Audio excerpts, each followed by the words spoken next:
posti, io oso dirlo perché per me è così, più belli non solo del Mediterraneo ma del mondo intero. Siamo alle isole Eolie, esattamente sull'isola di Salina, più precisamente nell'abitato, nel comune di Malfa, e ci troviamo in un posto veramente meraviglioso perché racconta la storia delle isole Eolie ed è il Museo dell'Emigrazione Eoliana, e siamo col direttore del museo, che è il professor Marcello Saia. Salve professore e grazie per la sua disponibilità. Grazie a voi dell'attenzione. Prima di cominciare vorrei un attimo presentare il professore Saia, che il professore Saia, storico, ricercatore, ordinario di storia delle istituzioni politiche nell'Università di Messina, Catania e Palermo, mi corregga se dico qualcosa o ometto qualcosa, visiting professor alla Storybrooke University di New York, al Trinity College di Hartford, alla Universidad Nacional de Asunción. Oggi dirige il corso di mediazione linguistica e culturale presso il Consorzio Universitario di Agrigento. Autore di numerosissimi libri, tra cui ricordiamo I prefetti italiani nella crisi dello Stato liberale in 2 volumi, Mercanti di mare, Salina 1800-1953, 70 anni di autonomia siciliana 1946-2016, Autogoverno e autonomia baschi e siciliani a confronto, e poi Francesco Crispi, e l'ultimo nato, interessantissimo, ovvero Malvasia delle Lipari, storia dell'antico passito eoliano. E poi altri ancora, tra cui uno che fa riferimento proprio all'argomento oggetto del nostro incontro, che è la sfida migratoria in Europa e negli USA. E poi c'è questo bellissimo libro del Museo Eoliano dell'Emigrazione che vedete, e qui ci troviamo proprio appunto nel museo, e comincerei subito a fare qualche domanda al professore perché siamo curiosissimi. Perché siamo curiosissimi noi di Napoli? Perché troviamo veramente sconcertante che in una città come Napoli, che poi è stata, diciamo, in passato anche la capitale, no, di tutto il sud, non ci sia un museo del genere, perché poi per numero tantissimi napoletani sono sparsi nel mondo e a Napoli non c'è, però qui è stato fatto. Diciamo, allora partiamo subito dalla domanda. Allora professore, perché a Napoli non c'è, però c'era un progetto che seguiva la collega Andreina De Clementi, che è una storica napoletana che si è occupata particolarmente dell'emigrazione, che aveva, io ricordo, un bellissimo progetto quando abbiamo fatto qua il primo convegno, quello che ha dato vita a questo museo, ce l'ha esposto ed era effettivamente una cosa estremamente interessante. Esattamente, c'è un bel progetto che però purtroppo ancora non è stato avviato, perché si pensava di farlo sul molo San Vincenzo, il vecchio molo, diciamo, della Napoli sul mare, dell'Arsenale, molo che non è ancora ripreso, non è stato ancora ripristinato, per cui il progetto non è partito. Allora professore, perché un museo dell'emigrazione nelle isole Eolie ed in particolare a Salina? Come e da dove nasce questa esigenza? Intanto c'è un dato che è un dato oggettivo, che le isole Eolie hanno visto un'emigrazione altissima. Se noi sommiamo la prima emigrazione, cioè quella verso l'America e verso l'Argentina e verso l'Australia, con la emorragica emigrazione del secondo dopoguerra, noi arriviamo a capire che è emigrato qui circa il 65% degli emigranti della popolazione di quest'isola, per cui è una ferita profonda che hanno subito le isole Eolie, e questo ha determinato la storia di queste isole, per cui non si può raccontare la storia delle isole Eolie senza tenere in conto questo fenomeno che è centrale, che è il fenomeno dell'immigrazione. Certamente. Ancora oggi, nell'anno 2021, per esempio ad Alcudi, a Canneto di Lipari, ad Acqua Calda, ma ho notato anche qui a Malfa, si notano tantissimi ruderi, abitazioni abbandonate da molto tempo, segni inequivocabili di un'emigrazione massiccia. Ecco, qual è stato il periodo o i periodi più significativi di tale migrazione? Cioè, quali sono state le mete poi più gettonate dall'emigrazione? Allora, per capire l'emigrazione eoliana, noi dobbiamo intanto riferirci al fatto che la prima migrazione non fu un'emigrazione di necessità, fu un'emigrazione di gente che viveva bene, che aveva alle spalle un modello di sviluppo che era basato sulla vendita della malvasia in tutto il Mediterraneo attraverso una flotta qui a Serina di 100 velieri e a Lipari un'economia basata sulla vendita e l'esportazione della pomice. Il tutto dava una floridezza alle isole Eolie. L'isola di Sarina, da 4.000 abitanti dei primi dell'Ottocento, balza ad un picco di 9.000 abitanti negli anni 80 dell'Ottocento, grazie al fatto che c'era questa risorsa straordinaria che era la malvasia, che aveva un successo enorme in tutto il Mediterraneo e in tutta Europa. Quindi in pratica questo è il motivo conduttore. Durante questo periodo un drappello, siamo nel 1873, un drappello di famiglie, alcune famiglie che avevano già acquisito un patrimonio notevole vendendo malvasia, decidono di andare in America e con un veliero che poi vedrete, la cui foto è custodita in questo museo, nel 1873 crossano l'Atlantico. Si tratta di una nave a palo che si chiamava Antonio Padre originariamente, che loro ribattezzano Salina, e nel 1873 vanno a New York. Questa è la prima emigrazione, è gente che va a New York con i soldi, con i capitali, e va a investire il proprio denaro comprando i negozi di frutta e diventando poi grossisti di frutta. Questo è il primo nucleo che va in America. Contemporaneamente in Australia c'è un nucleo di eoliani che si sposta. Anche questa non è un'emigrazione di necessità. Era successo che, grazie al fatto che qui c'era una particolare abilità nel maneggiare le vele e nel costruire anche le barche che sono di estrazione napoletana, perché sono le marticane napoletane che vengono qui con i mastri d'ascia napoletani che si installano sia a Santa Marina che a Malfa e cominciano a costruire le marticane. E con queste marticane praticamente girano e vanno in giro per tutto il Mediterraneo.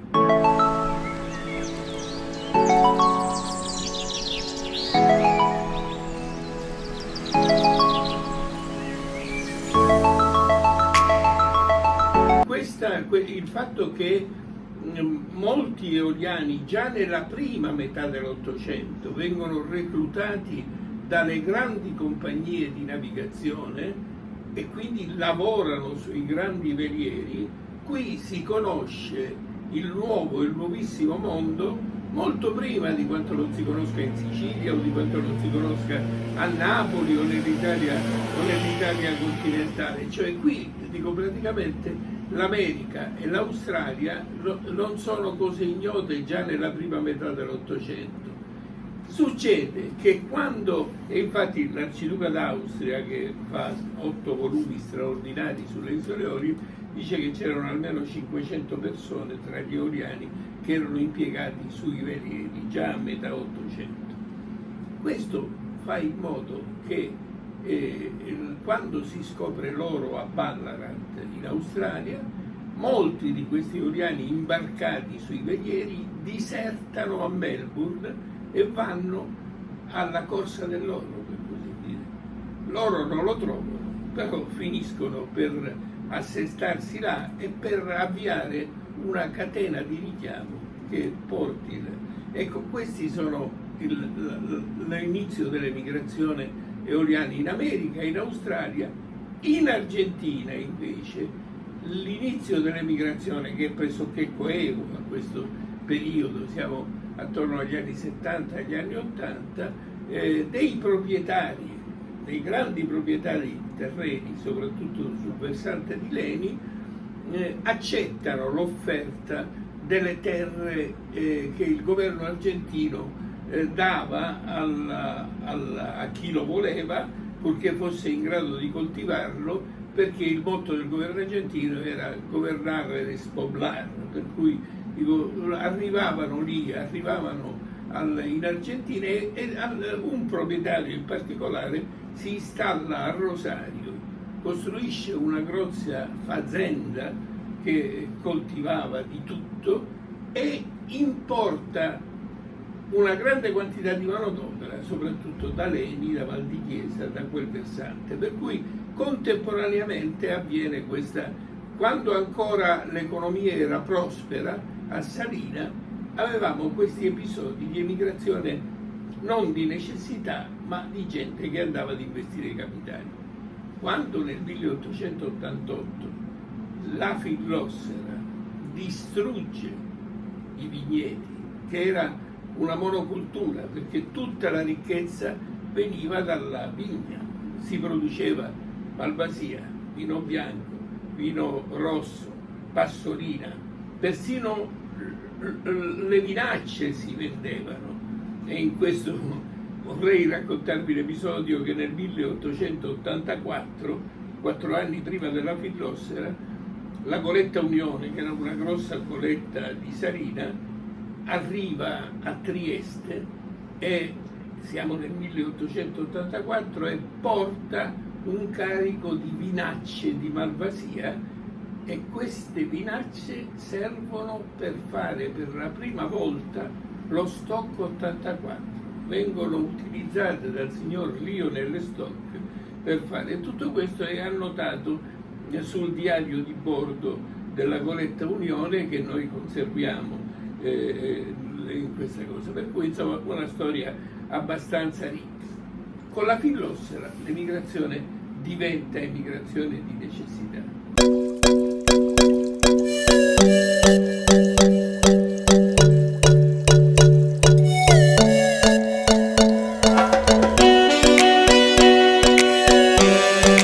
Ecco, professore, possiamo dire che poi oltre Salina, cioè ogni isola delle Eolie ha avuto un motivo che può essere principale o secondario differente come causa di immigrazione, mentre per Salina ce l'ha spiegato molto bene. Per esempio è facile intuire che a Stromboli lì ci sono state cause naturali legate al vulcano, terremoti. Secondo me no, a Stromboli le cause sono molto vicine a quelle di Salina, perché a Stromboli c'era pure la coltura della vite e c'erano i velieri che trasportavano anche la malvasia, perché il 5% della malvasia si produceva a Stromboli.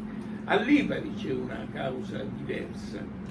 Lipari, che aveva la ricchezza principale sul commercio della pomice, è successo che quando gli inglesi hanno scoperto che la pomice era un potente abrasivo e serviva per levigare i vetri degli occhiali, delle cose, e sono arrivati qua in grandissima quantità gli inglesi, che hanno inventato anche delle macchine che prevedeva l'uso sistematico della pomice di Lipari per levigare i vetri e per fare queste cose.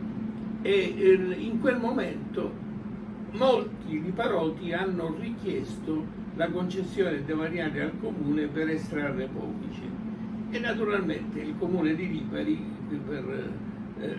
sotto la spinta dell'organizzazione del consenso, ha concesso questa cosa a un mare di gente.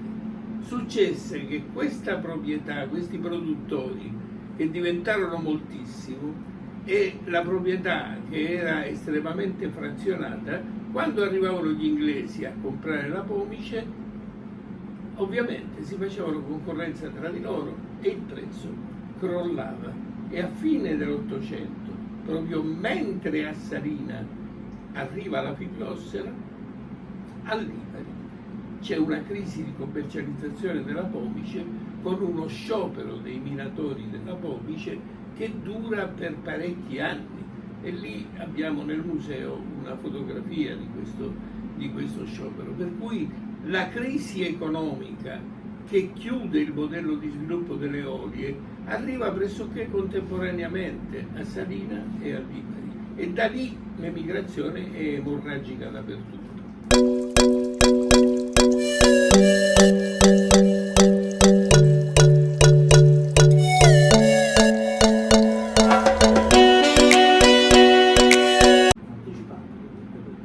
Beh, in parte è un po' come la storia degli abitanti di Procida a Napoli, tutti impiegati nella marineria, chi nella costruzione delle navi a legno, quindi navi a remi, velieri. Poi con l'avvento del vapore purtroppo Procida, isola piccolina, non era possibile installare cantieri di una certa grandezza e quindi sono costretti anche loro ad emigrare. Chi magari va come i torresi di Torre del Greco, Castellammare di Stabia, sono costretti ad andare in Algeria, nella costa nordafricana, per la raccolta e la lavorazione del corallo, di cui i torresi erano un po' all'avanguardia. E qui c'è un rapporto preciso. Intanto voglio precisare che il rapporto principale delle isole Olie non è con la Sicilia continentale, è con Napoli. Cioè le isole Olie hanno un commercio diretto con Napoli, tranne nei 15 anni del blocco napoleonico, in cui non possono andare a Napoli perché c'è il blocco continentale, ma a partire dal 1815, lo abbiamo trovato sulle carte, andare a Napoli era molto più conveniente che non andare a Messina, perché a Messina c'era il Portofranco e i commercianti del Portofranco strozzavano i prezzi dei commercianti eoliani e quindi gli eoliani andavano malvolentieri. A Napoli, che era un grosso mercato di consumo, guadagnavano in media il 30% in più di quanto non guadagnassero a Messina, e quindi andavano a Napoli tutti, direi, tutte 100 velieri, portavano essenzialmente la malvasia, il vino, tutti i generi vinosi, e da Napoli invece importavano le piastrelle di Vietri sul Mare, e tutte gran parte delle piastrelle che troviamo nelle case eoliane sono tutte di Vietri sul Mare. A Malfa in particolare c'era un padron, Gaetano Cincotta, che pescava il corallo, lo portava a Torre del Greco. A Torre del Greco veniva montato questo corallo, lavorato e montato su oro secondo il costume di Torre del Greco, e gli eoliani si facevano pagare, soprattutto padron Cincotta, non con soldi ma con gioielli che rivendevano qui.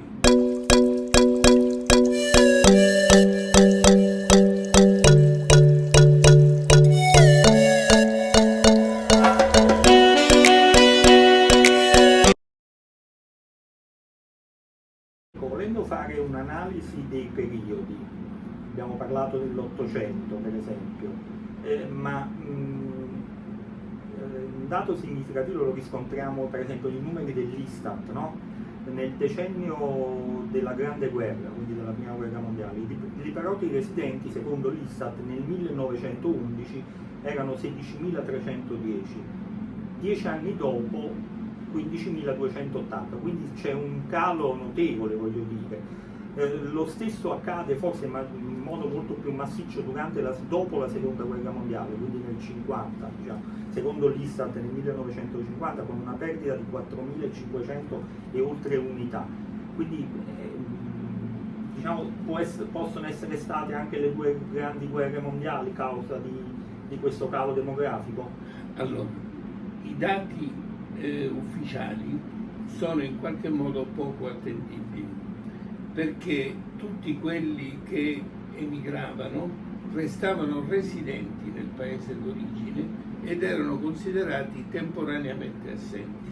Solo quando prendevano la cittadinanza nel posto dove era venivano cancellati da Quindi qua. ancora di più, voglio dire. Certo, quindi in pratica questi dati peccano in difetto, non in eccesso. Ecco. Cioè, perché noi abbiamo una emigrazione, faccia il conto che Salina, che nel 1888 all'inizio della Fidlossera aveva circa 9.000 abitanti, all'inizio della prima guerra mondiale ha 4.700 abitanti, per cui la metà, insomma, sostanzialmente. Poi col secondo dopoguerra, quando l'Australia crea l'emigrazione assistita, eccetera, ci sono tantissime altre persone e partono una quantità di persone enorme fino ad arrivare, fino al 72 dura l'emigrazione in Australia, per cui insomma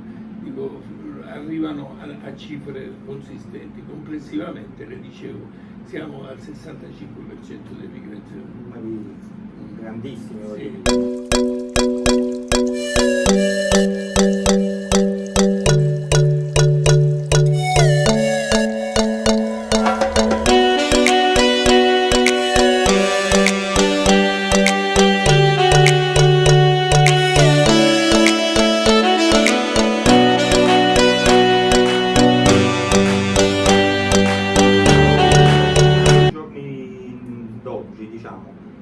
In un mondo dove persino autorevoli storici e studiosi invitano all'oblio su alcune tematiche considerate scomode, lei invece cosa si sentirebbe di dire ai giovani eoliani o meridionali in genere che lasciano le isole, la Sicilia, Napoli, tutto il sud per andare ad offrire il proprio ingegno e soprattutto le proprie braccia alle economie produttive del nord Italia, nord Europa, paesi extraeuropei? Cioè, eppure i dati dei giovani che lasciano il meridione sono veramente ancora oggigiorno in costante crescita.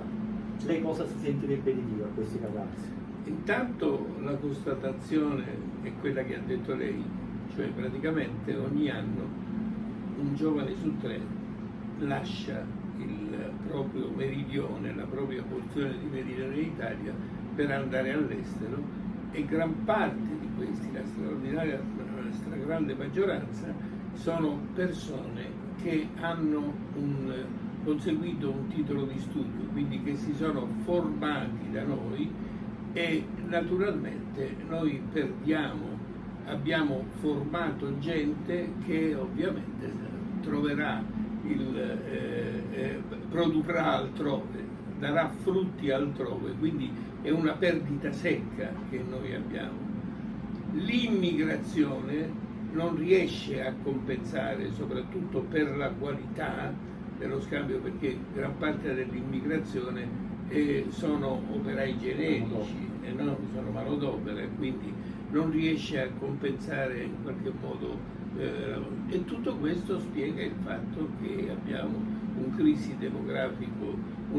calo demografico pauroso, e che inevitabilmente da qui a 25 anni la nostra società sarà costituita dalle fasce di lavoratori in gran parte provenienti dal Nord Africa o comunque dall'estero e dai nostri vecchi. Come dice la poesia, faremo i figli che voi non fate, dicono gli immigranti, e con i vostri vecchi costruiremo il mondo che verrà. Quindi secondo lei il problema è politico, o meglio politico locale, o di una politica un po' più ampia, diciamo europea o internazionale in genere? Ecco, cosa si dovrebbe fare secondo lei? Io dico che il problema, poiché l'immigrazione non è possibile frenarla, perché è come fermare le onde di un oceano con le dita, bisognerebbe che del problema si fosse investita l'Europa nel suo complesso, e questa Europa dovrebbe finalmente trovare una politica migratoria unica e dovrebbe andare verso la costruzione di un piano di ingegneria sociale, per così dire, che preveda appunto l'utilizzazione dei nostri giovani e degli immigrati sparsi nel territorio europeo, perché in fondo se vogliamo costruire l'Europa dobbiamo in qualche modo rendere labili i confini nazionali e realizzare un piano di ingegneria sociale. Non uso questo termine come lo usava Hitler, insomma. Dico, il piano di ingegneria sociale secondo me è un piano in cui è necessario analizzare il territorio, vedere le potenzialità economiche del territorio di assorbimento della manodopera, vedere che tipo di manodopera, che tipo di impiegati, che tipo di lavoro, e dopodiché distribuire le risorse sia ai nostri laureati, i nostri giovani, che gli immigrati là dove è necessario. Di tutto questo le università in tutto il territorio europeo dovrebbero essere investite direttamente con questo piano. Ma il problema è che le concezioni sull'immigrazione degli Stati membri dell'Unione Europea sono profondamente diversi, quindi non si riesce a trovare una politica migratoria unica, e questo è un dramma, il problema principale della sfida migratoria. Diciamo che la domanda mi nasce quasi spontanea, nel senso che ecco, si parla in questi giorni, finiamo a parlare di politica, ma parlando di immigrazione non si può non parlare. Per esempio, se l'Europa destina all'Italia un 70% del recovery fund famoso, cioè destina diciamo, al sud Italia il 70% del recovery fund proprio per metterlo a livello del nord, come è giusto che ci sia un'equità territoriale, ecco, e poi magari l'Italia cambia un po' i piani in tavola e destina soltanto il 40%, abbiamo sentito di recente il ministro per il sud, la ministra Carfagna, che esultava di questo 40%, insomma sembra quasi uno schiaffo dato al sud, perché con il 40% non si riesce a mettere il sud alla pari del nord, quindi è normale, è quasi naturale che i giovani siano costretti sempre ad andare in giro a trovare le proprie fortune. Intanto il problema è di individuare in quale direzione deve andare lo sviluppo. Noi abbiamo avuto una politica per il Mezzogiorno che, come lei sa, è in gran parte errata assolutamente. Abbiamo inseguito il sogno industrialista, abbiamo avuto la legislazione speciale della Cassa del Mezzogiorno che ha fatto investimenti sbagliati, che ha creato le raffinerie sui litorali, tutte cose che evidentemente hanno impedito di imboccare la strada giusta verso lo sviluppo. E allora adesso il problema è di indirizzare le risorse noi speriamo che siano del 70% come ci è stato promesso del Recovery Fund e non soltanto del 40%, ma indirizzare le risorse verso gli investimenti giusti. Se noi utilizziamo le nostre risorse, l'area di sviluppo che è fatta su agricoltura e turismo, che sono i fatti basilari di questo Mezzogiorno, probabilmente riusciamo a innescare un modello di sviluppo capace di frenare l'emigrazione dei giovani e riusciamo a creare una società in cui sarà molto più equilibrato il rapporto tra i nativi e gli immigrati. Che è giusto che questo avvenga, però ovviamente dobbiamo avere alle spalle delle scelte politiche conseguenziali.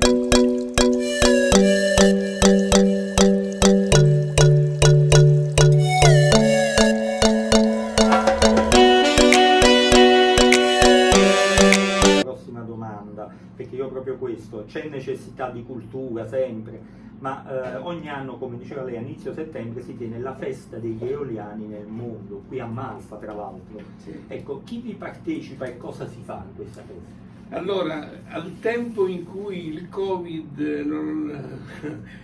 non aveva impedito i movimenti, noi avevamo qui ai primi di settembre gran parte degli eoliani che arrivano nelle isole dall'Australia e dall'America e che passano il mese di settembre tradizionalmente qui. Quindi noi avevamo nelle prime edizioni della Festa degli Eoliani nel mondo almeno una presenza di 300-350 persone che venivano dalle altre isole e che venivano a fare, anche perché noi per regolamento diamo un riconoscimento, cioè facciamo dei filmati sugli eoliani che si sono particolarmente distinti e consegniamo alle famiglie che vengono dall'estero anche una targa in memoria alla persona che ha avuto questa vita particolarmente rigogliosa. Abbiamo avuto modo di sottolineare che dall'emigrazione eoliana spunta gente come René Favoloro, inventore del bypass coronarico, per il quale 8 milioni di persone nel mondo vivono. Abbiamo dato una targa alla memoria di John Bonica, che è l'inventore della terapia del dolore, a cui le donne gli devono fare una statua, ovviamente perché partoriscono senza più il dolore classico del parto. Abbiamo avuto insomma Edward Re di Salina, che fu il presidente della società Isola di Salina e che diventò sottosegretario di Stato prima con Kennedy e poi con Johnson. Quindi insomma belli personaggi che hanno avuto un grande successo nella loro carriera. E quindi praticamente tutto questo richiamava quest'anno praticamente e l'anno scorso questo blocco si è fermato perché Australia e America non possono venire, quindi abbiamo solo italiani praticamente ed eoliani che partecipano a queste feste, però noi insistiamo, non ci vogliamo arrendere e continuiamo come se nulla fosse. Insomma, è mai stata fatta una stima di quanti eoliani ci sono nel mondo? Sì, però io voglio dire, siccome sono secondo un Bonica che è originario di Filicudi e che abita in America, oggi vivono 300.000 eoliani di terza, quarta e quinta generazione, no? Però insomma voglio dire, un bel numero, 300.000. Certo, però è molto difficile fare una verifica di questo. Sì, infatti.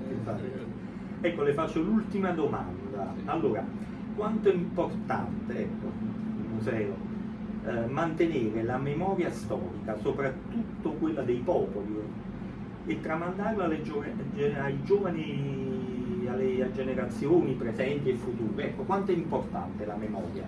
È importante perché in un momento in cui noi ci apprestiamo a vivere una società diversa da quella che è stata la nostra società fino a questo momento, l'esperienza, il riflettere sulla esperienza di emigrazione quando gli albanesi eravamo noi, insomma, è una cosa che serve moltissimo a capire come bisogna affrontare l'immigrazione di oggi. Cioè questo è assolutamente fondamentale.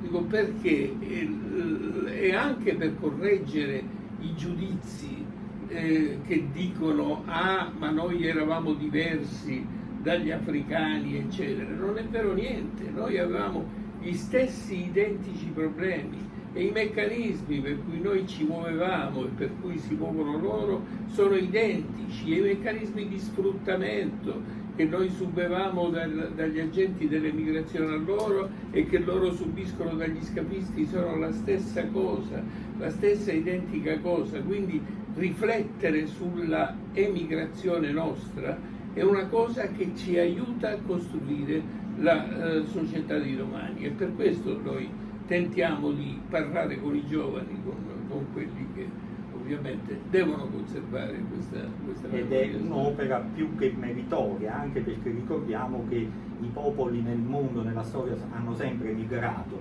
Noi nasciamo dai popoli migranti che erano i greci, quindi voglio dire, è importante, importantissimo il lavoro che svolge il museo qui a Salina. E noi ringraziamo tantissimo il professore. Volevo precisare una Prego, cosa, se me lo consente. Il Museo di Salina è il prototipo dei musei siciliani dell'emigrazione. I musei siciliani dell'emigrazione sono integrati e costruiti in rete. Non ne abbiamo uno per provincia.